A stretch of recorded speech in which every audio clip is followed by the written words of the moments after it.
नमस्कार दोस्तों, आज की कहानी है कार्तिक मास महत्व एवं यमलार्जुन वृक्षों का उद्धार।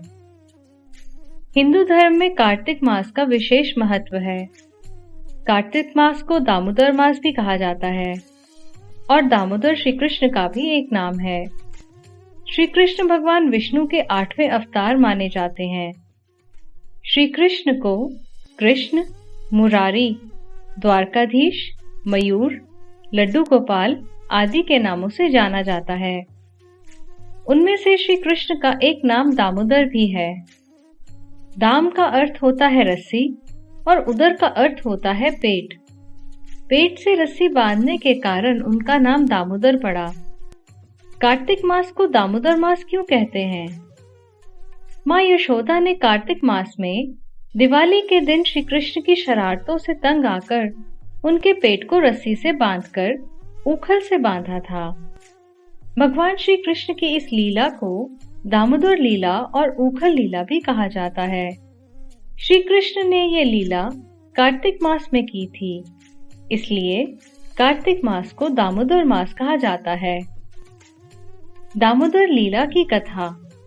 एक बार माँ यशोदा ने श्री कृष्ण की शरारतों से तंग आकर उनको ओखल से बांधना चाहा।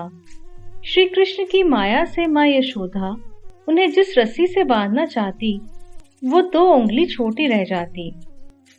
माँ यशोदा और रस्सी उसमें जोड़ती तो वह भी 2 उंगली से छोटी रह जाती। ऐसा करते करते उन्होंने घर की सभी रस्सियों को जोड़ दिया, लेकिन श्री कृष्ण की माया से हर बार रस्सी 2 उंगली छोटी ही रह जाती।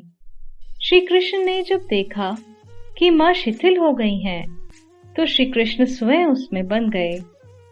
माँ यशोदा जब श्री कृष्ण को रस्सी से ऊखल के साथ बांधकर स्वयं अपने काम करने में लग गई, तो श्री कृष्ण को यमलार्जुन वृक्षों का स्मरण हो आया। यमलार्जुन वृक्षों का उद्धार। यमलार्जुन के वृक्षों को नारद जी ने शाप दिया था। नलकूबर और मणिग्रीव दोनों कुबेर के पुत्र थे, जो कैलाश पर रहते थे और अपने पिता की तरह भगवान शिव के भक्त थे। भगवान शिव की कृपा से दोनों बहुत धनवान बन गए, तो दोनों ने धन के मद में चूर होकर भगवान शिव की सेवा करना भी छोड़ दिया। हर समय दोनों कैलाश के उपवन में मंदाकिनी नदी के तट पर मदिरा पान और सुंदर स्त्रियों के साथ जल क्रीड़ा करने में मग्न रहते। एक दिन संयोगवश नारद जी वहां पहुंचे, जहां ये दोनों स्त्रियों के साथ नग्न होकर जल क्रीड़ा कर रहे थे। स्त्रियों ने नारद जी को देखकर वस्त्र धारण कर लिए, लेकिन ये दोनों भाई अभिमानवश जैसे के तैसे खड़े रहे। नारद जी को लगा कि इन्हें धन का अहंकार हो गया है। नारद जी कहने लगे कि लोकपाल के पुत्र होकर भी तुम दोनों ने अज्ञान के वशीभूत होकर वस्त्र नहीं पहने, इसलिए दोनों वृक्ष योनि में जाने योग्य हो। इसलिए उन्होंने शाप दिया कि तुम दोनों गोकुल में जाकर वृक्ष हो जाओ। जब दोनों को अपनी गलती का एहसास हुआ, तो उन्होंने नारद जी से क्षमा मांगी। तो नारद जी कहने लगे कि जब श्री कृष्ण गोकुल में अवतार लेंगे, तब तुम दोनों का उद्धार होगा। ये दोनों भाई गोकुल में वृक्ष बन गए और नारद जी के वचन को सत्य करने के लिए श्री कृष्ण ओखली घसीटकर यमलार्जुन वृक्षों तक ले गए। श्री कृष्ण ने ओखली को दोनों वृक्षों में अड़ाकर जोर से झटका दिया, जिससे दोनों वृक्ष जड़ से उखड़कर गिर गए। उसमें से 2 सुंदर पुरुष निकल कर आए और हाथ जोड़कर श्री कृष्ण की वंदना करने लगे। दोनों कहने लगे कि नारद जी की कृपा से हमें आपके दर्शन हुए हैं, अब हमें किसी चीज की कामना नहीं है।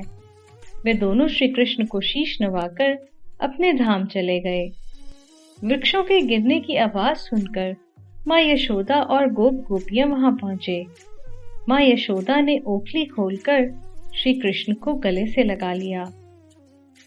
कार्तिक मास में दामोदर अष्टकम पढ़ना शुभ होता है, क्योंकि इसमें माँ यशोदा द्वारा श्री कृष्ण को बांधने और श्री कृष्ण द्वारा कुबेर के पुत्रों की वृक्ष योनि से मुक्ति की स्तुति की गई है।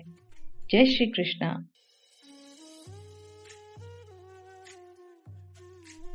कहानी सुनने के लिए आपका धन्यवाद। कृपया चैनल को लाइक और सब्सक्राइब करें।